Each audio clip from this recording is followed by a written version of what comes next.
Hello, अस्सलाम वालेकुम।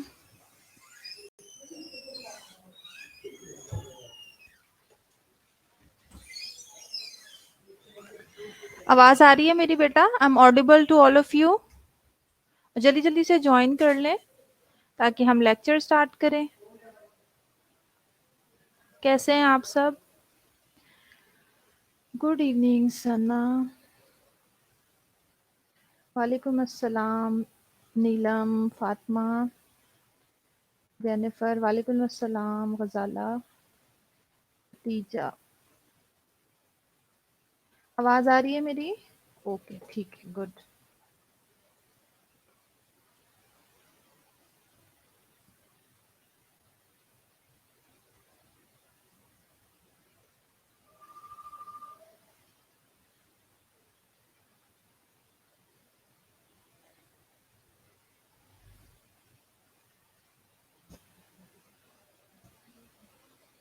2 minute हम और वेट कर लेते हैं, उसके बाद स्टार्ट करेंगे। ठीक है, आप लोग ज्वाइन कर लें जल्दी जल्दी से।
चलें, काफ़ी टाइम हो गया है, स्टिल 17 स्टूडेंट्स हैं। आई वाज वेटिंग के स्टूडेंट्स ज्वाइन कर लें तो हम स्टार्ट करें, लेकिन इतना ज़्यादा वेट नहीं हो सकता।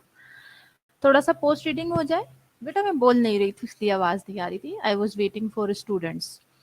अच्छा, थोड़ी सी पोस्ट रीडिंग हो जाए। लास्ट लेक्चर जो लास्ट टॉपिक हमने कवर किया है, अंडरस्टैंडिंग हो गई है उसकी। किसी को कोई क्वेरी हो उससे रिलेटेड तो आप लोग पूछ सकते हैं। जल्दी जल्दी से आप लोग पार्टिसिपेट करें और बताइए कि क्या क्या हमने जो सबसे पहले तो किसी को नाम भी याद है लास्ट टॉपिक का जो हमने ख़त्म किया है, कवर किया है टॉपिक, और उसमें क्या क्या चीज़ें हमने डिस्कस की थी। पोस्ट रीडिंग भी, सॉरी, पोस्ट डिस्कशन भी ज़रूरी है ना, देखने के लिए कि स्टूडेंट्स कितना अंडरस्टैंड कर रहे हैं, कितना लर्न कर रहे हैं। आप लोग कितना जो है टॉपिक को पोस्ट रीड करते हैं। कुछ याद है किसी को तो जल्दी जल्दी से शेयर कर ले, फिर हम अपना नेक्स्ट टॉपिक स्टार्ट कर लेंगे।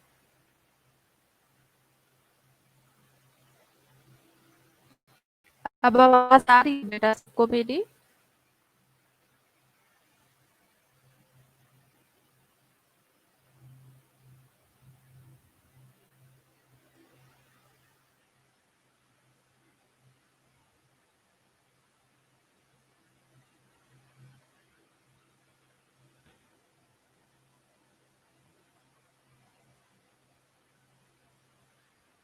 ओके बेटा, थोड़ी-सी आपको पता है हर जगह पे इंटरनेट का इश्यू होता है, कनेक्शन का आपकी तरफ से हो सकता है, मेरी तरफ से हो सकता है, इस वजह से थोड़ी-सी कट रही होगी आवाज़। वैसे कनेक्शन के सिग्नल्स पूरे हैं, आप प्लीज़ अपना भी नेटवर्क कनेक्शन चेक कर लें। चलें आई थिंक जो है हम स्टार्ट कर लेते हैं topic. Students are not interested for participation. कोई मुझे आंसर नहीं कर रहा कि हमने लास्ट टॉपिक में क्या-क्या चीज़ें कवर की। वालेकुम अस्सलाम Sumaiya. Bill of rights start करने लगे हैं हम। नया टॉपिक है हमारा। सबसे पहले हम ऑब्जेक्टिव्स देख लेते हैं। अच्छा, फाइनली खतीजा का ही आंसर आया है। Ethical dilemma, ethical dilemma in nursing, DNA, refusal to treatment, DNR I think लिखना चाह रहे हो आप। Negligence and malpractice, steps of ethical decision making. Good, almost पूरा टॉपिक आपने कवर किया है। गुड। जो लास्ट पढ़े, ठीक है, ठीक है। मेल प्रैक्टिसेस फातिमा ने जवाब दिया, अदीला ने आंसर किया, एथिकल डायलेमा फिनिश किया है। गुड। सुमैया ने आंसर दिया, मेल प्रैक्टिस और नेग्लिजेंस पढ़ा है हमने। ओके। और ठीक है, चलें हम ऑब्जेक्टिव स्टार्ट करते हैं अपनी आज की प्रेजेंटेशन के।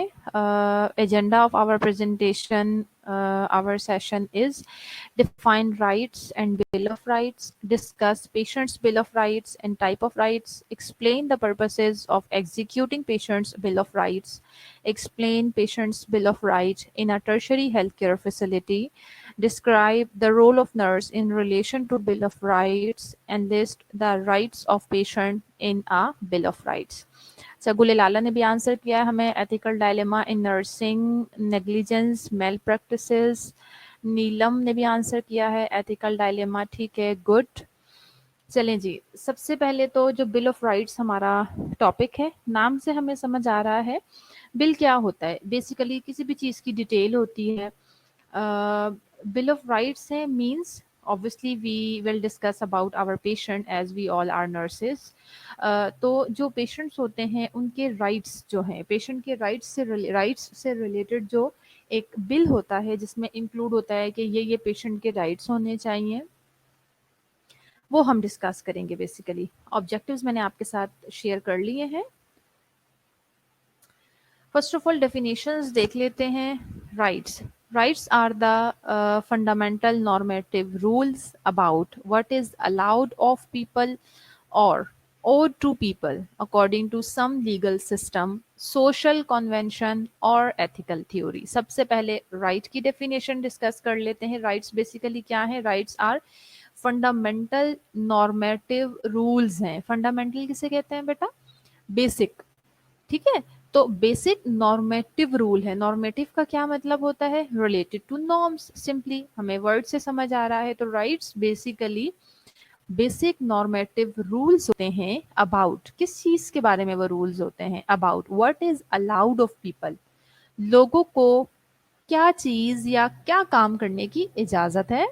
और ओ टू पीपल, या फिर कोई चीज जिसे वो ऑन करते हैं, लोग ऑन करते हैं टू सम लीगल सिस्टम, किसी भी लीगल सिस्टम में। लाइक देखें, वी ऑल नो हर जगह कानून मौजूद है, तो जो लीगैलिटी है उसके अंदर किसी भी एक कॉमन पीपल की हम बात करें, जैसे फॉर एग्जांपल अगर किसी की कोई प्रॉपर्टी है, उसके पास लीगल पेपर्स मौजूद हैं, लीगली वो उसकी प्रॉपर्टी है, इट मीन्स ही और शी ओन्स, उससे कोई भी उसे वापस नहीं ले सकता। तो सिंपली लोगों को कौन कौन से काम, कौन कौन सी चीज़ें अलाउड हैं, कौन कौन सी चीज़ें हैं जो किसी भी लीगल सिस्टम के अकॉर्डिंग लीगली वो उनके पास मौजूद हैं, यानी लीगली उन्हें कोई भी सू नहीं कर सकता उस काम के लिए, उस चीज़ के लिए। सोशल कन्वेंशन यानी आप जिस सोसाइटी में रहते हैं उसका एक जो नॉर्म्स है, तरीक़ाकार हैं वो। और एथिकल थ्योरी, इन दोनों तीनों चीज़ों को माइंड में रखना बहुत ज़रूरी है। राइट्स जो होते हैं वो सिर्फ और सिर्फ लीगल राइट्स नहीं होते, यू ऑल नो। सिर्फ और सिर्फ लीगल के जो आपका लॉ होता है उसके बेसिस पे राइट्स नहीं होते। जिस तरह से हम किसी भी सोसाइटी में रह रहे होते हैं, वी ऑल नो, वहाँ ऐसा नहीं होता बेटा कि सिर्फ और सिर्फ लॉ के अकॉर्डिंग ही हर चीज़ आपको अलाउ होती है, हर काम आपको अलाउ होता है, ऐसा नहीं है। कुछ चीज़ें हमें लीगल के अकॉर्डिंगली अलाउ होती हैं or we are forbidden for anything according to the law system. Secondly, it might be social convention, हमारी सोसाइटी के कुछ नॉर्म्स हो सकते हैं जिसके अकॉर्डिंग हमें कुछ करने की इजाज़त होती है और नहीं होती है। और एथिकल थ्योरी, या फिर तीसरी चीज़ हमारी क्या है, एथिक्स है। यानी एथिकल थ्योरी के अकॉर्डिंग भी ये पॉसिबल है कि हमारी, ऑब्वियसली देखिए हमने आगे डिस्कस करना है कंप्लीट जो हमारा जो सब्जेक्ट है, हम एथिक्स के बारे में पढ़ रहे हैं, तो एथिकल थ्योरीज जहाँ इम्प्लीमेंट हो रही होंगी उसके अकॉर्डिंग भी हमारे हमारे पेशेंट्स हैं उनके कुछ राइट्स होंगे। एग्जाम्पल मैं आपको यहाँ पर दूंगी कि जैसे how to wear, how to dress up yourself, this is a societal और सोशल नॉर्म, है ना। कहीं आपको लगता है, आप लॉ उठा के देखिए, लॉ में कहीं ये लिखा हुआ है कि जी आपने इस तरह से ड्रेसिंग करनी है, नो। और देखिए लॉ, अगर हम अपने कंट्री के लॉ की बात करें तो ऑब्वियसली एक ही कंट्री के अंदर एक ही लॉ एप्लीकेबल होता है कंट्री के अंदर एक ही लॉ एप्लीकेबल होता है, लेकिन उसके अंदर डिफरेंट सोसाइटीज होती हैं, फिर डिफरेंट रिलीजन के लोग रह रहे होते हैं, तो उनकी अपनी नॉर्म्स हैं, उसके अकॉर्डिंग दे आर अलाउड, वो कुछ भी वेयर करें। ठीक है, तो इस चीज को अंडरस्टैंड करना जरूरी है कि ये चीज हमें अंडरस्टैंड करना जरूरी है कि लीगल प्लस सोशल और प्लस एथिकल थ्योरीज, इन तीनों के according what we are allowed to do and what we ought, these are basically the normative rules, basic normative rules that are called rights.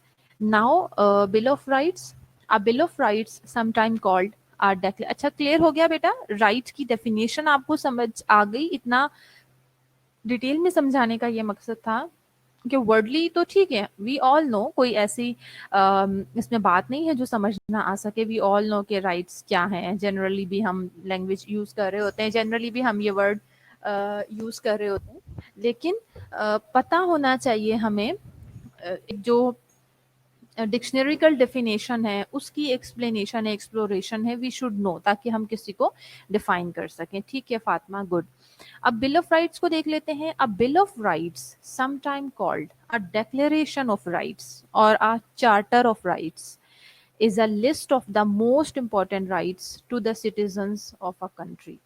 जो bill of rights हैं ये basically sometime they are called declaration of rights. यानी declaration का word किसके लिए use होता है बेटा? डिक्लेरेशन का मतलब एक्सप्लेन करना, क्लियर करना, किसी भी चीज को डिक्लेयर करना, अनाउंस करना, जो मोस्ट अप्रोप्रिएट वर्ड इसके लिए यूज होते हैं। तो बिल ऑफ राइट क्या है? इसको हम some time declaration of rights भी कहते हैं, या फिर एक राइट्स का चार्ट भी बोल सकते हैं। लिस्ट होती है बेसिकली, उसमें तमाम इम्पोर्टेंट राइट्स होते हैं भी कंट्री के सिटीजन्स के लिए। तो बिल मीन्स एक लिस्ट उसके अंदर मौजूद होगी आपके पास सिटीजन्स के राइट्स की। The purpose of the bill of right is to provide specific freedom to citizen and limit the power of the, जो मकसद है बिल ऑफ राइट्स का वो ये है कि हम अपने सिटीजन्स को फ्रीडम दे सकें, आज़ादी दे सकें, but it should be specific freedom करने की आज़ादी है। Obviously according to law to perform of things, जैसे for example this is the right of human to be live, जिंदा रहना किसी भी शख्स का हक है। अगर कोई उसको, ये जो मर्डर हो जाते हैं, वाई द लॉ जो है वो उसके अंदर क्यों इन्वॉल्व होते हैं? Because this was the right of a person to be live, to be alive. ठीक है, टू लिव और टू बी अलाइव। सो अब अगर उसका किसी ने मर्डर कर दिया है तो ऑब्वियसली यहाँ पे उसके लिए कोई ना कोई पनिशमेंट होगी। ये सारी चीजें लॉ के अंदर मौजूद है।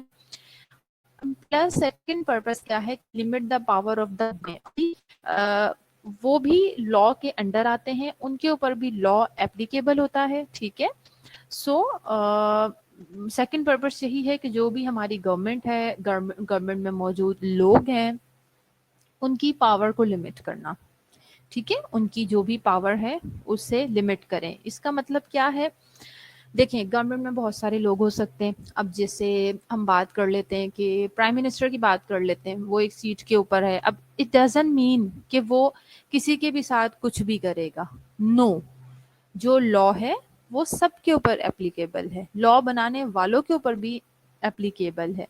सो सेकंड थिंग इज कि जो गवर्नमेंट के लोग हैं वो किसी भी किस्म का जो है उनके राइट्स को ब्रीच ना कर सकें, उनके साथ कुछ इनजस्टिस ना कर सकें कॉमन पीपल के साथ।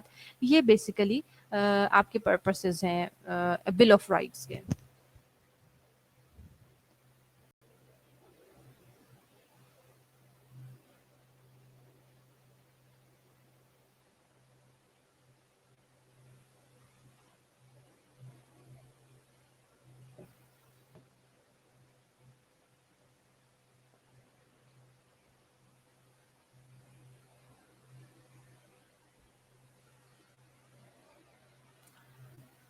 Patient's Bill of Rights. The Patient's Bill of Rights is the first bioethical statement emphasizing rights of patients in today's healthcare system. जो पेशेंट के बिल ऑफ राइट है, हमने राइट्स की डेफिनेशन पढ़ ली, बिल ऑफ राइट की definition पढ़ ली, now it's turn for patients bill of right. तो basically patients bill of rights जो है ये फर्स्ट बायो एथिकल स्टेटमेंट है। यानी देखें, बायो एंड एथिकल, यानी जो मेडिकल टर्मिनोलॉजीज की बात करते हैं, मेडिकल फील्ड की बात करते हैं, उनके एथिक्स को वी ऑल नो हम बायो एथिक्स कहते हैं। तो ये बायो एथिकल स्टेटमेंट है, फर्स्ट बायो एथिकल स्टेटमेंट है जो कि एम्फसाइज कर रही है पेशेंट्स के राइट को in today's health care system. जो हमारा आजकल हेल्थ केयर सिस्टम है, यू ऑल नो, हम इतनी अच्छा एक चीज आपको बहुत क्लियर यहाँ पे कर दूं कि हम जो भी चीजें पढ़ रहे हैं, जो भी चीजें हम डिस्कस कर रहे हैं from the very beginning, you all know कि एथिक्स ऐसा सब्जेक्ट है कि उसके जितने भी हमारे टॉपिक्स हैं, एक तो वो पर्टिकुलरली नर्सिंग एथिक्स हमारा सब्जेक्ट है, सो ऑब्वियसली वो रिवॉल्व कर रहे हैं around patient, around nurse, around health care system, around health care physicians, और ये तमाम टॉपिक्स एक दूसरे के साथ इंटरकनेक्टेड हैं।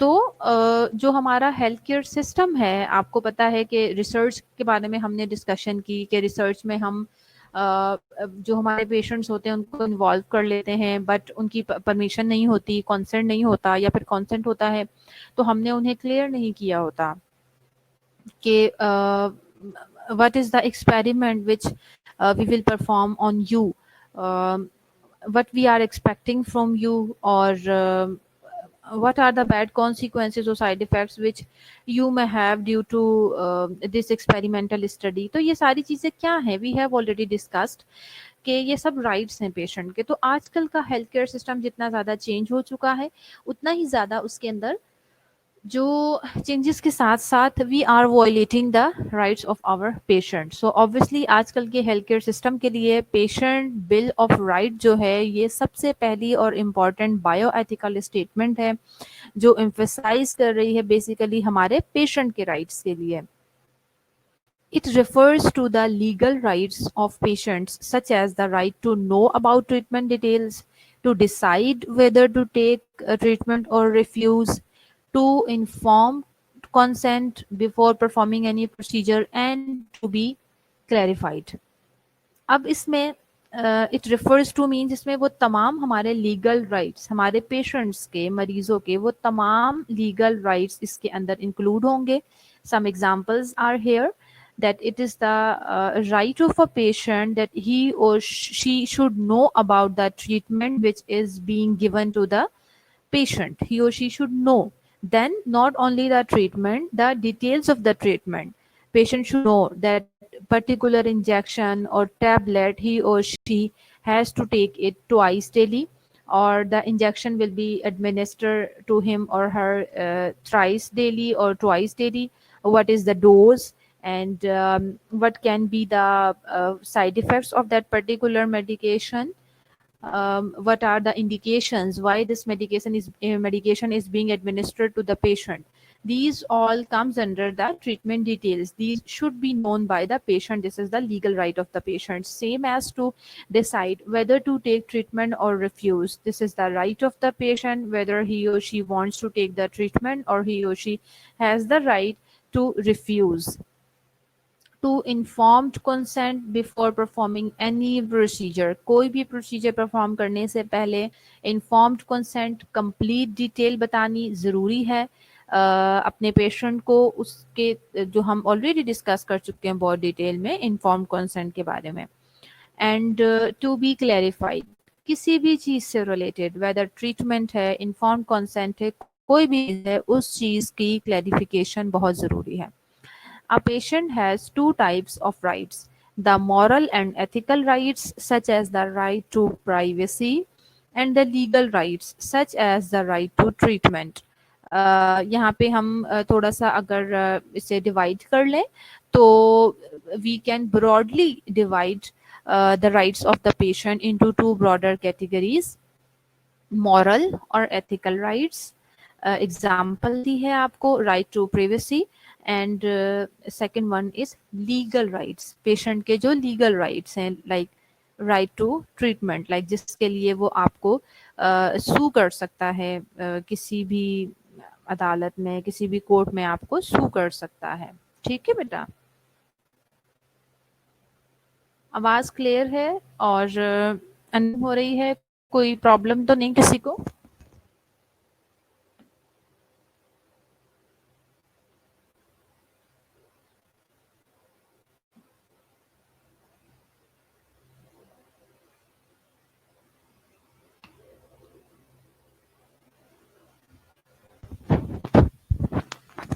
वो तमाम स्टूडेंट जिन्होंने लेट ज्वाइन किया है बेटा, और अगर अटेंडेंस नहीं मार्क करवाई है तो आप अटेंडेंस मार्क करवा लीजिए, ठीक है।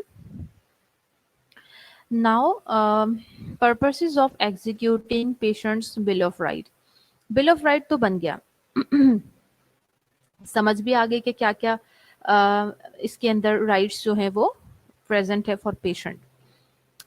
नाउ जो चीज मैंने हमने लास्ट लेक्चर में भी डिस्कस की कि execution of any plan, this is basically important. Last हम टॉपिक पढ़ रहे थे, I think ethical decision making में मैंने आपके साथ ये डिस्कस किया था कि जो कोई भी डिसीजन है, आपने ऑल्टरनेटिव्स में से आपने सेलेक्ट कर लिया, डिसीजन मेकिंग हो गई, okay, but the most important part is execution, यानी उसकी एप्लीकेशन जो आपने अप्लाई करना है, ठीक है। तो एग्जीक्यूशन ऑब्वियसली जब तक आप उसे अप्लाई नहीं करेंगे, you can not be able to see the feedback. So patient का बिल ऑफ राइट बना लेना, उसे जो है फाइल्स में राइट डाउन कर देना, दिस इज नॉट इनफ। उसकी एग्जीक्यूशन बहुत जरूरी है, और उसकी एग्जीक्यूशन कौन करेगा? Obviously we nurses, we are responsible for executing that patient bill of right, ठीक है। अब पर्पसेस देख लेते हैं, क्या वजह है, क्या मकसद है, why we are making these patients bill of right, why we are executing these rights. The following are the purposes of executing the patient's bill of rights: to make aware of the patient's rights and to use them appropriately when needed. First of all तो जो purpose है, देखें, patient bill of right का patient के लिए बहुत ज़रूरी है ये जानना, अवेयरनेस होना, प्लस दोनों के लिए। देखिए, ये चीज़ भी मैंने आपसे डिस्कस की थी कि नर्सिस के roles, nurses are advocate of the patient, ये बात आपने कभी नहीं भूलनी। अगर कोई रॉन्ग प्रैक्टिस कर रहा है, right of privacy is the right of patient, अगर कोई पेशेंट के जो कॉन्फिडेंशियल डॉक्यूमेंट्स है वो किसी और के साथ कर रहा है, कॉन्फिडेंस को ब्रीच कर भी हो रहा है, तो ये you are the advocate of your this is responsibility of a nurse, responsibility के पेशेंट के लिए अवेयरनेस होना इस पॉइंट ऑफ व्यू से जरूरी है। अगर उसे अपने पेशेंट के राइट्स का ही नहीं पता होगा, then how she can be able to जो अपने राइट्स हैं उनके बारे में ही कुछ नहीं पता होगा, तो वो किस तरह से अपने राइट के लिए। फॉर एग्जांपल, अगर एक पेशेंट है, उसको आपने फॉर एग्जाम्पल उसके एब्डोमेन पे कोई वूंड है, ठीक है, तो आपने उसकी ड्रेसिंग करनी है। What is the protocol? चले आप बताइए, आप लोग जल्दी से डिस्कशन थोड़ी सी हो जाए। आई वॉन्ट आंसर कि अगर पेशेंट का एक एब्डोमिनल वूंड है, उसकी ड्रेसिंग करनी है, तो what are the protocols to maintain the privacy of the patient? जो एक राइट हमने पढ़ा कि पेशेंट का राइट है टू मेंटेन प्राइवेसी, तो क्या क्या प्रोटोकॉल्स होंगे, हम क्या कर सकते हैं जिससे हम पेशेंट की प्राइवेसी को मेंटेन रखेंगे?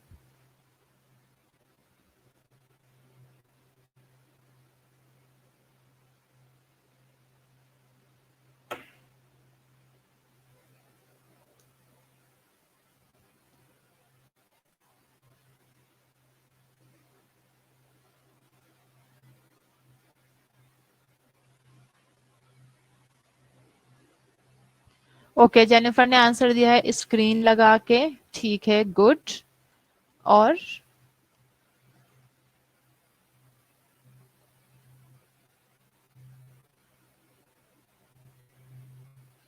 दिस इज ऑब्वियस कि हम पेशेंट की ड्रेसिंग करेंगे तो उसे जो है स्क्रीन, हम स्क्रीन या कर्टन अप्लाई करेंगे। प्राइवेट एरिया में, अच्छा, अगर पॉसिबल होगा तो कोई प्राइवेट रूम हो जहां आपके और पेशेंट के अलावा कोई ना हो, कोई एंटर ना हो सके, ठीक है। एंड सब ने कहा है मार्टिन प्राइवेसी अराउंड स्क्रीन और मेंटेन प्राइवेसी, वही ठीक है, गुड, स्क्रीन या कर्टन्स के through, not expose that area need and expose that area need for dressing, yes, good. Sumaiya, बिल्कुल ऐसा ही है बेटा, बुले लाला, ड्रेसिंग रूम में ड्रेसिंग करनी चाहिए, परमिशन लेना, week explain, like dressing room, Sumaiya, ठीक है, ठीक है, गुड आंसर्स। ऐसे ही है बेटा, अब ये पेशेंट का राइट है कि उसकी प्राइवेसी को मेंटेन किया जाए। आपने क्या क्या करना है, आपने पेशेंट के लिए कर्टन्स या स्क्रीन यूज करनी है, और प्लस पेशेंट को जो एरिया आपने जिस पे ड्रेसिंग करनी है उसके अलावा आपने एक्सपोज नहीं करना और कोई भी एरिया। खतीजा ने कहा है firstly inform to the patient and consent inform necessary, maintain privacy by separate room, cover the body and expose dressing area, expose only that area has to be dressed, Khatija area, ठीक है, good. सब बच्चों के answer बिल्कुल ठीक है, ऐसा ही है। अब देखें, अगर एक पेशेंट को पता ही नहीं होगा, आप कर्टन्स यूज ना करें, आप स्क्रीन यूज ना करें, आसपास दूसरे पेशेंट हैं, अटेंडेंट घूम रहे हैं, प्लस आप पूरा एक्सपोज कर दें पेशेंट को, तो ये सारी चीजें क्या हैं? These are, you are breaching the privacy of the patient. तो जब अगर मरीज को अपने राइट्स के बारे में पता ही नहीं होगा कि ये मेरा राइट है, देन हाउ ही और शी कैन आस्क यू, ठीक है। तो दोनों के लिए अवेयरनेस बहुत ज़रूरी है, और ऑब्वियसली पेशेंट के राइट्स के बारे में आपको अवेयरनेस होगी तो ही आप अप्रोप्रिएटली अपने राइट्स को यूज कर सकेंगे। अक्सा ने आंसर दिया है फर्स्टली पेशेंट को इन्फॉर्म करेंगे about the procedure, then patient को स्क्रीन अप्लाई करके सेपरेट कर देंगे, पेशेंट पे एक शीट अप्लाई करेंगे, ओवर बॉडी जस्ट उतना ही पार्ट एक्सपोज करेंगे जितना ड्रेसिंग के लिए जरूरी, ठीक है, good, you all are good. क्यों भतीजा आवाज क्यों नहीं आ रही बेटा? चेक करें जल्दी से, अपना इंटरनेट कनेक्शन चेक करें।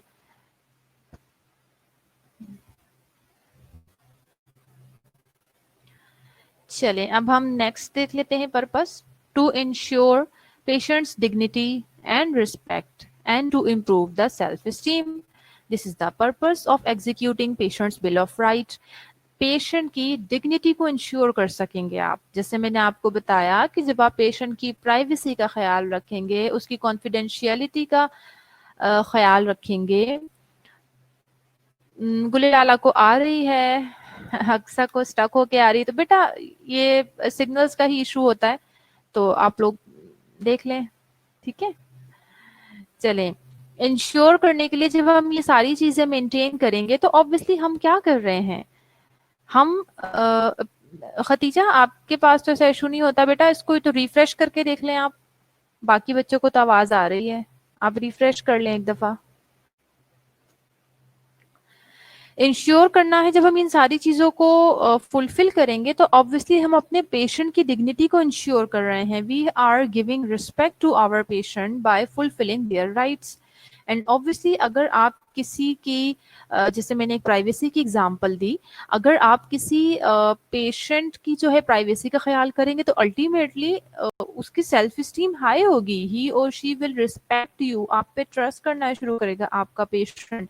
आपके पेशेंट को भी पता होगा कि यस मेरी जो नर्स है वो मेरी प्राइवेसी का ख्याल रखती है, मैं उससे कोई बात डिस्कस करता हूँ वो किसी और के साथ डिस्कस नहीं करती, वो मेरे डॉक्यूमेंट्स को कॉन्फिडेंशियल रखती है। ये सारी चीजें क्या करती हैं, बूस्ट अप करती हैं आपकी सेल्फ स्टीम को, आपका ट्रस्ट डेवलप करवाती हैं। ठीक है, next is to gain the patients cooperation and willingness to participate in the health care system. देखें, पेशेंट को अपने राइट्स का पता होगा, तो ऑब्वियसली ही और शी विल नो कि हाँ जी ये तो मेरे राइट्स थे, तो ये मेरी नर्स इससे फुलफिल कर रही है। देखिए आप एक पेशेंट है उसे पता ही नहीं है प्राइवेसी के बारे में, उसको कोई फर्क ही नहीं पड़ता इस चीज से, तो उसकी नजर में आप अगर उसके लिए प्राइवेसी मेंटेन भी रखेंगे या नहीं रखेंगे उसके लिए दोनों सेम है। प्लस पेशेंट है उसके डॉक्यूमेंट्स को आप कितना सेफ रख रहे हैं, कॉन्फिडेंशियल रख रहे हैं, उसकी इंफॉर्मेशन किसी और के साथ शेयर नहीं कर रहे हैं, ये चीज एक पेशेंट को कंसीडर करती होगी, पेशेंट उसे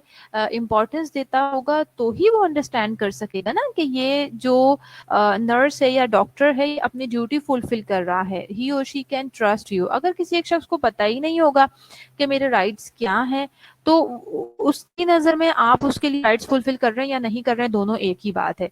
लेकिन जब उसे पता होगा तो obviously patient will be thankful to you, फिर वो जब आप आपसे ना सिर्फ थैंकफुल होगा बल्कि आपके साथ पार्टिसिपेट करना शुरू करेगा, कॉपरेशन करना शुरू करेगा, जो भी उसकी हेल्थ केयर सिस्टम में चीजें इंक्लूड हैं, लाइक उसका कोई ट्रीटमेंट चल रहा है, उसकी ड्रेसिंग हो रही है, उसे एम्बुलेशन की जरूरत है, जो कुछ भी है उसमें वो आप पे ट्रस्ट करना शुरू कर देगा, आपके साथ अपनी हेल्थ के लिए, अपनी हेल्थ केयर के लिए पार्टिसिपेट करना शुरू कर देगा, कॉपरेशन शुरू कर देगा। To legally protect the patient and the health care providers by adopting the patients bill of rights. अब देखें कितना इंपॉर्टेंट फैक्टर आ गया कि दोनों के लिए, जो मैंने पहले डिस्कस किया आपसे, दोनों के लिए, पेशेंट के लिए भी और हेल्थ केयर प्रोवाइडर के लिए भी, दोनों के लिए लीगली जो है वो दोनों लीगली सेफ हो जाएंगे। मतलब सिंपली वो पेशेंट को भी और हेल्थ केयर प्रोवाइडर दोनों को लीगली प्रोटेक्ट कर रहा है if we are adopting the patients bill of right. Because अगर हमें पता होंगे हमारे पेशेंट के क्या राइट्स हैं, तो ऑब्वियसली हमें पता होगा कि हाँ ये हमारे पेशेंट के राइट हैं, अगर हमने इसे फुलफिल ना किया so we can be sued by our hospital by our patient or patient attendant. Same is the case with patient and patient attendant। अगर उन्हें पता होगा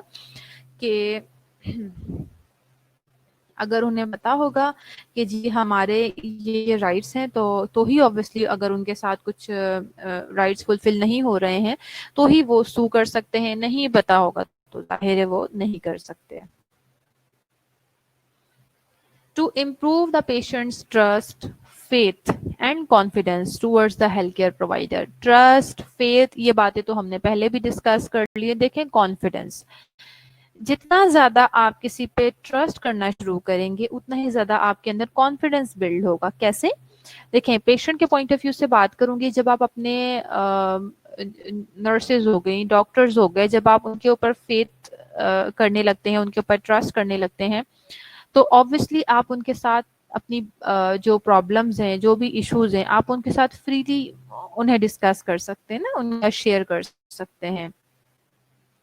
सो this is your confidence towards the health care provider. अब आपको देखिए जब हम किसी पे ट्रस्ट नहीं करते उस वक्त तक, जब पेशेंट की बात करें, पेशेंट अगर ट्रस्ट नहीं करता तो पेशेंट आपसे क्लियरली इवन अपनी कंडीशन के बारे में भी क्लियरली आपको नहीं बताएगा, ठीक है ना।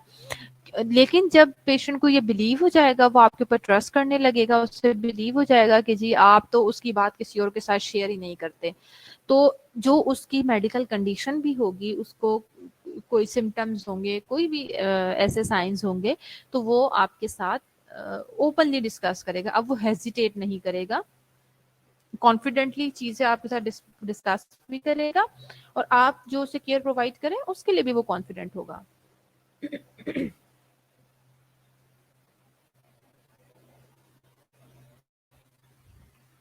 To help the patient in decision making regarding the treatment provided। Decision making में हेल्प आउट कर सकता है। हाउ? पेशेंट को पता होगा, आप उसे फ्री हैंड दे दें, दिस इज योर राइट, आप उससे बताएं this is your right to take decision for example for treatment. तो जब आप उसे फ्री हैंड दे देंगे और उसके साथ साथ आप उसे सिर्फ एक्सप्लेन करेंगे, आप उसके ऊपर इम्पोज नहीं करेंगे अपने डिसीजंस, आप उन्हें सिर्फ और सिर्फ एक्सप्लेन करेंगे कि जी ये चीज़ें हैं, ये ऑल्टरनेटिव्स हैं, आपको इससे ये बेनिफिट हो सकता है, आपको इससे ये नुकसान हो सकता है, आपके लिए क्यों बेटर है ये ट्रीटमेंट। जब ये सारी एक्सप्लेनेशन आप उन्हें दे देंगे तो अल्टीमेटली जो डिसीजन है वो पेशेंट खुद लेगा। So it will help the patient in decision making. To keep the records of the patients confidential and exercise privacy while performing any procedure for the client. Same वही चीजें हैं कि bill of rights पता होंगे तो आप confidentiality maintain करेंगे अपने पेशेंट की, प्राइवेसी मेंटेन करेंगे अपने पेशेंट की, to help coordinate with hospital rules and regulation. देखें बिल ऑफ राइट जो होते हैं ऑब्वियसली उसी से हॉस्पिटल की रूल्स एंड रेगुलेशन बने होंगे ना, बिकॉज हॉस्पिटल्स बेसिकली किसके लिए हैं? हॉस्पिटल्स का जो मेन फोकस है वो तो उसके क्लाइंट्स ही है ना, उसके पेशेंट्स ही हैं। ऑल दो जो वर्कर्स काम कर रहे हैं, whether they are nurses, they are doctors, they are lab attenders, they are any other paramedical staff, सबके राइट्स हैं। I mean there are some rules and regulation for them also, plus आपके patients के लिए भी hospital में rules and regulations मौजूद हैं। तो जब आप अपने पेशेंट्स के राइट्स का आपको पता होगा तो उसके थ्रू आप इजीली रूल्स एंड रेगुलेशन जो है उन्हें कोऑर्डिनेट कर सकेंगे। To help ensure and continue the treatment as per the patients interest and believes, ये हमें हेल्प आउट करता है टू इंश्योर, हम एक तो इंश्योर भी कर सकें और कंटिन्यू ट्रीटमेंट को भी कंटिन्यू रख सकें, but according to the patient interest, कि पेशेंट का उसमें कितना इंटरेस्ट है। बिकॉज देखें ये पेशेंट का राइट है, हम कुछ नहीं कर सकते इसमें, पेशेंट का राइट है, वो ट्रीटमेंट नहीं चाहता, आप उसे एक्सप्लेन कर सकते हैं, आप उसे प्रॉज एंड कॉन्स बता सकते हैं, आप उसे बेनिफिट्स बता सकते हैं, आप उसे साइड इफेक्ट्स बता सकते हैं, but you can impose your decision upon any patient plus उनके beliefs. You have to respect the beliefs of the patient. Patient का बिलीफ है, कोई भी डिफरेंट रिलीजन से लोगों का ताल्लुक होता है, डिफरेंट कास्ट से, डिफरेंट सोसाइटी से, अकॉर्डिंग टू ऑल दीज जो डिस्क्रिमिनेशंस होती हैं, सबके अलग अलग बिलीव्स होते हैं। So this help us can ensure भी कर सकें और कंटिन्यू भी कर सकें ट्रीटमेंट को of the patient as per their interest and believes. To help the patient analyze about the available health resources and their utilization. It help us कि हम अपने पेशेंट जो भी हमारे पास हेल्थ केयर से रिलेटेड रिसोर्सेज हैं, जितने भी हेल्थ रिसोर्सेज हमारे पास मौजूद हैं, लाइक हमारे पास वेंटिलेटर्स मौजूद हैं, हमारे पास कार्डिक मॉनिटर्स मौजूद हैं, we have BP operators, then we have human resources like we have nurses, doctors, paramedical staff, भी लोग हमारे साथ काम कर रहे हैं। एक तो अवेलेबल रिसोर्सेज को according to the patients need हम एनालाइज कर सकते हैं और प्लस उनकी यूटिलाइजेशन के उनको यूज कहाँ करना है। देखिए फॉर एग्जांपल अगर हमारे पास वेंटिलेटर्स हैं, we all know these are most important health care resources, ये एक फिजिकल रिसोर्सेज है हमारे। क्या करना है हमने, अब जनरल वार्ड्स में तो नहीं रखते ना, ऑब्वियसली आपका पेशेंट की नीड कहाँ है, आपके कौन से पेशेंट का राइट है कि आप उसके लिए वेंटिलेटर इस्तेमाल करें। सो वेंटिलेटर्स जहाँ ज़रूरत है हमने वेंटिलेटर्स वहीं रखने हैं, उन्हें वहीं यूटिलाइज करना है। और इसी तरह से कार्डिक मॉनिटर्स की जहाँ ज़रूरत है उन्हें हमने वहीं रखना है, वहीं यूटिलाइज करना है। प्लस ह्यूमन रिसोर्स की बात करें तो नर्स पेशेंट रेशो की जिस तरह से मैंने डिस्कशन हमारी पहले भी हुई थी कि अगर कोई जनरल वार्ड है तो ऑब्वियसली वहाँ जनरल वार्ड में एक एग्जांपल है, this is not possible, but एक जनरल वार्ड है उसमें अगर 10 पेशेंट हैं, सो आप वहाँ 5 नर्सेज तो असाइन नहीं करेंगे ना, because this is not the requirement of nurse patient ratio in any general ward. Yeah, if you are in ICU, you are working in ICU and you have 10 patients, so there is a possibility if you have enough human resources, so you will assign 5 nurses, 6 nurses, 7 nurses according to the needs of the patient and your available human resources, obviously.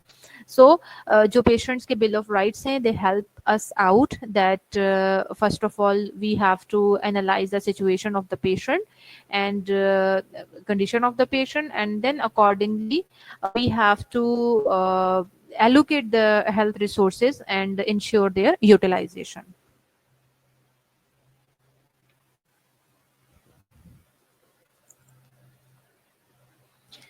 Now we will one by one discuss patient's bill of rights in a tertiary healthcare facility. किसी एक tertiary healthcare hospital में हम हैं, बिल्कुल ये चीज़ें repeat होंगी जो हम ऑलरेडी काफ़ी डिस्कशन नर्सिंग एथिक्स के डिफरेंट टॉपिक्स में कर चुके हैं, बट मेरा बार बार आप लोगों को एक्सप्लेनेशन देने का मकसद यहाँ यही है कि कुछ स्टूडेंट्स ऐसे होते हैं जिन्होंने मेरे लेक्चर्स मिस किए होते हैं, कुछ स्टूडेंट ऐसे होते हैं जो हाफ लेक्चर्स अटेम्प्ट कर पाते हैं, आपकी जो भी अपनी मजबूरियां हैं, जो भी इश्यूज हैं, मैं उनके बारे में तो नहीं डिस्कस करूंगी, लेकिन I just tried my best. सिर्फ इसलिए मैं बार बार इन चीज़ों को रिपीट करती हूँ कि अगर कोई स्टूडेंट किसी से कोई चीज़ मिस हो गई है तो जब वो मेरी पीपीटीज को पढ़े, स्लाइड्स को पढ़े, प्रीवियस भी किसी टॉपिक को, किसी स्लाइड को पढ़े तो उसे हेल्प आउट हो सके।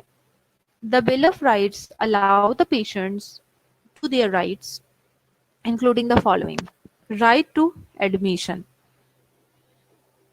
A patient has the right to know about the admission details in the outpatient department. If the patient wants to know about the procedure of the OPD or whether IPD, the nurse should clearly explain details and make him or her feel comfortable. The patient should be free from stress throughout his or her hospitalization. देखें जी, first of all, this is the right of the patient to be admitted in a hospital. ठीक है, patient का right है कि वो अगर उसने admit होना है तो वो अपनी ओपीडी में, जो आउट पेशेंट डिपार्टमेंट है, उसमें उसे तमाम जो डिटेल्स हैं एडमिशन से रिलेटेड, यानी वाई ही और she is needed to be admitted in hospital, क्यों करना पड़ रहा है हमें, ठीक है जी।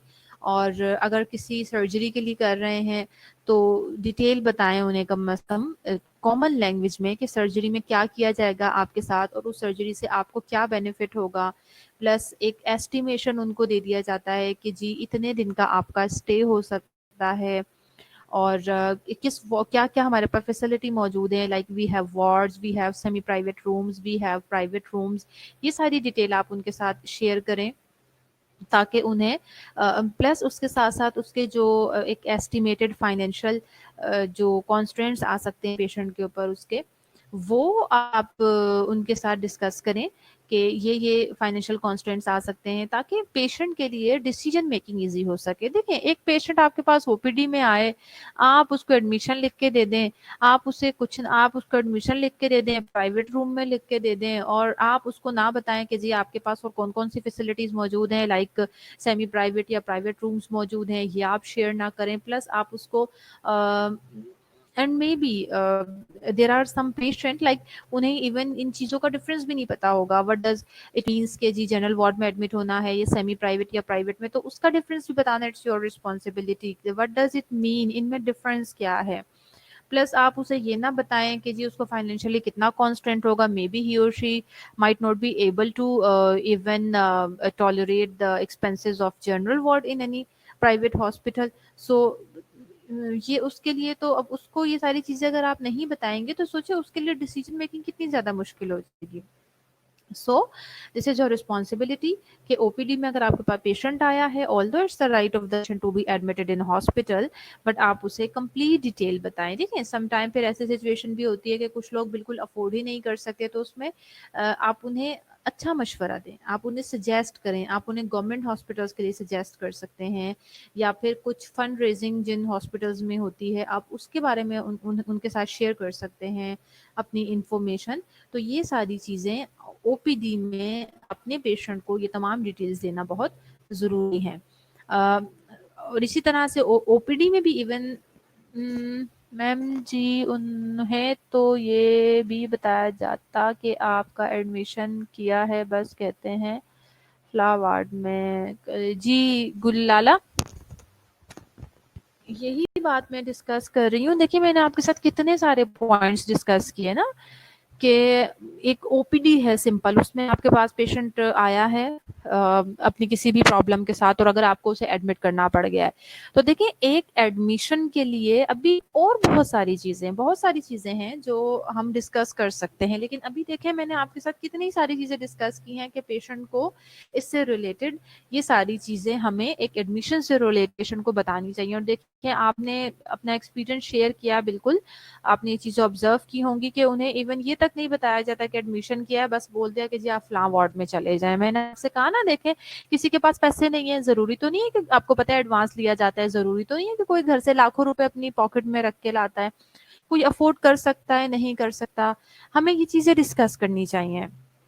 नहीं कर सकता, आप उन्हें देखिए बार बार फिर आप कहेंगे कि जो मिस जो है ना बार बार इसी चीज के ऊपर आ जाती है, बट मैं क्या करूं, हमारी जो नर्सिंग है वो सबसे ज्यादा इंपॉर्टेंट चीज ही हमारा नर्सिस की जो रोल्स हैं, डिफरेंट रोल है फॉर पेशेंट। मैं समझती हूँ कि उसके बगैर नर्सिंग चल ही नहीं सकती।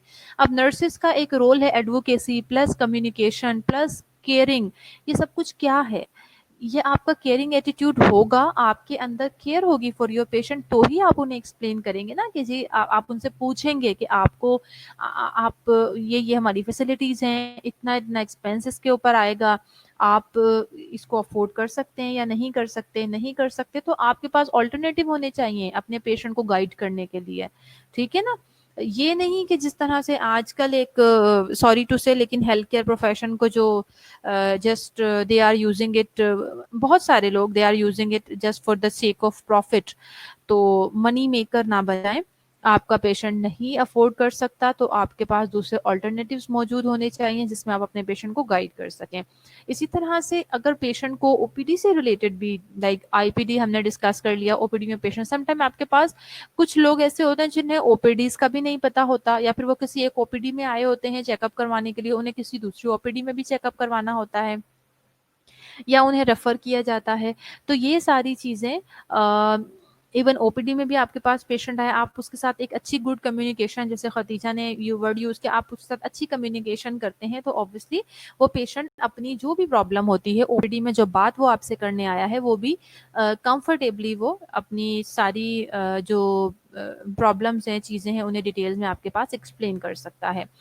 एंड इससे हमें बेनिफिट क्या होगा? देखें, patient should be free from stress through out his और हर हॉस्पिटलाइजेशन। जिस वक्त पेशेंट आपके पास हॉस्पिटलाइज होने के लिए आया है, अगर उस वक्त आप अपने मरीज के साथ इतने अच्छे तरीके से बात कर लेते हैं, सोचें आप उनके हर प्रॉब्लम को डिस्कस कर रहे हैं, आप साथ। अब देखें एक और पॉइंट मेरे माइंड में भी आया कि आप पेशेंट से ये भी डिस्कस करते हैं कि पेशेंट के साथ जो, फॉर एग्जांपल एक फीमेल पेशेंट है, उसके साथ अगर कोई मेल अटेंडेंट आया है तो obviously he is not allowed to stay in the ward at night. तो वो अलग केस है कि प्राइवेट रूम्स में समटाइम कुछ हॉस्पिटल्स में अलाउ किया जाता है इस तरह की चीजें, बट यूजुअली तो देखें ऐसा नहीं होता ना जनरल वार्ड्स में। तो ये भी एक इशू है, आप उनसे डिस्कस कर सकते हैं। आपके पास कोई आप उनसे बता दें फीमेल अटेंडेंट आपको नीड होगी, आपके साथ ज़रूरत होगी, ये बातें आप ना बताएं उन्हें। एंड टाइम पे रात के 6-7 बजे जो है ना, आप उनके मेल अटेंडेंट को कह दें कि जी अब आप तो चले जाएं, आपको अलाउ ही नहीं है। तो what is this?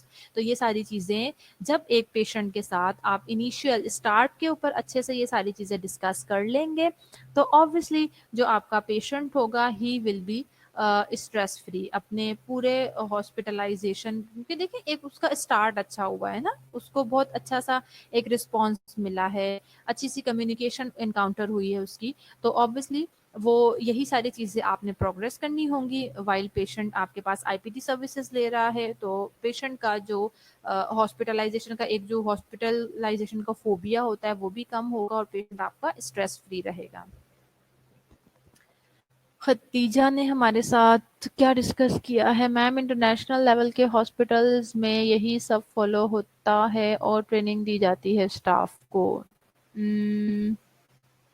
Yes, visiting hours each and everything explain किया जाता है। जी बिल्कुल, यू आर राइट खतीजा, कि ऐसा ही है। इंटरनेशनल लेवल के हॉस्पिटल्स हों या इवन बहुत अच्छे पाकिस्तान में भी बहुत से प्राइवेट हॉस्पिटल्स हैं, काफ़ी महंगे हॉस्पिटल्स हैं। फिर मैं यही कहूँगी, सॉरी टू से, कि हम we have become money makers. Are doing duties in the private, we know कि हमारे पेशेंट्स हमें बहुत लाइक पे कर रहे हैं ऑल दैट। तो वहाँ हम बहुत अच्छे से अपने पेशेंट्स को प्रोटोकॉल दे रहे होते हैं अनलकीली, और इस तरह की चीज़ें ना, तो ये गलत है। हमें अपने तमाम पेशेंट्स को, whether we are working in our government hospitals या private hospital, we have to perform our duty honestly, ठीक है जी। और विजिटिंग आवर बिल्कुल एग्जैक्टली ऐसा ही है। विजिटिंग आवर्स क्या होंगे, हर चीज़ each and everything should be explain, और जहाँ किया जाता है बहुत अच्छी बात है। शौकत खानम में अच्छा इस तरह होता है तो बहुत अच्छी बात है। तो अब शौकत खानम में देखें, काफ़ी ज़्यादा मैंने खैर एक्सपीरियंस तो नहीं रहा, बट मैंने सुना ज़रूर है कि वहाँ बहुत एक्सपेंसिव हॉस्पिटल है, इस तरह की चीज़ें। तो फिर वही बात कि वी शुड ट्राई कि हम अपने जो लोग हैं, जो हमारे पेशेंट्स हैं, उनके लिए हम विदाउट एनी डिस्क्रिमिनेशन उनके लिए कुछ अच्छा कर सकें, ठीक है। हम यहाँ पे अपना लेक्चर वाइंड अप करते हैं। ऑलमोस्ट 5 बज गए हैं मेरे पास, तो लेक्चर भी तकरीबन आपका हो गया है डन। इंशाल्लाह मंडे को हमारा लेक्चर होगा, और टेस्ट मैंने फिलहाल डिसाइड नहीं किया है, टॉपिक मैं डिसाइड करके आपको बता दूंगी, टाइमली बता दूंगी। अभी काफ़ी दिन है हमारे पास, बट आप लोग साथ साथ जो है चीज़ों को अच्छे से प्रिपेयर करते रहा करें। हमने बिल ऑफ राइट्स का टॉपिक स्टार्ट किया, आज थोड़ा रिव्यू कर लेते हैं। बस सिंपल हमने राइट्स की डेफिनेशन पढ़ी, बिल ऑफ राइट क्या होते हैं, उसकी डेफिनेशन डिस्कस किए कि बिल ऑफ राइट्स के पर्पसेस क्या होते हैं। एंड आफ्टर दैट हमने स्टार्ट लिया है अभी कि पेशेंट के जो बिल ऑफ राइट्स होते हैं किसी भी टर्शरी हेल्थ केयर फैसिलिटी के अंदर, वो कौन कौन से राइट्स हैं जो हमारे पेशेंट को मिलने चाहिए। तो वो हमने अभी स्टार्ट किया, उसमें फिलहाल सिर्फ हमने राइट टू एडमिशन डिस्कस किया है, ठीक है जी। तो क्लियर हो गई हैं सारी बातें। किसी को कोई क्वेश्चन पूछना है तो बेटा पूछ लीजिए, वरना फिर हम लेक्चर खत्म करते हैं।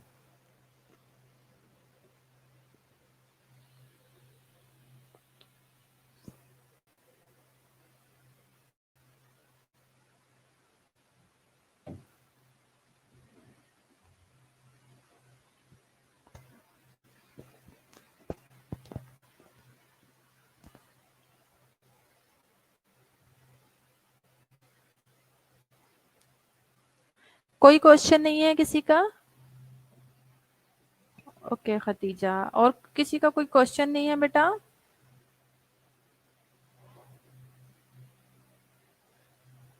चलिए ठीक है, इंशाल्लाह फिर पोस्ट रीड कर लीजिएगा सब, और नेक्स्ट लेक्चर में इंशाल्लाह इसे कंटिन्यू करेंगे, ठीक है। Take very good care of yourself you all. Okay, most welcome हो मेरा। चलिए जी, अल्लाह हाफिज।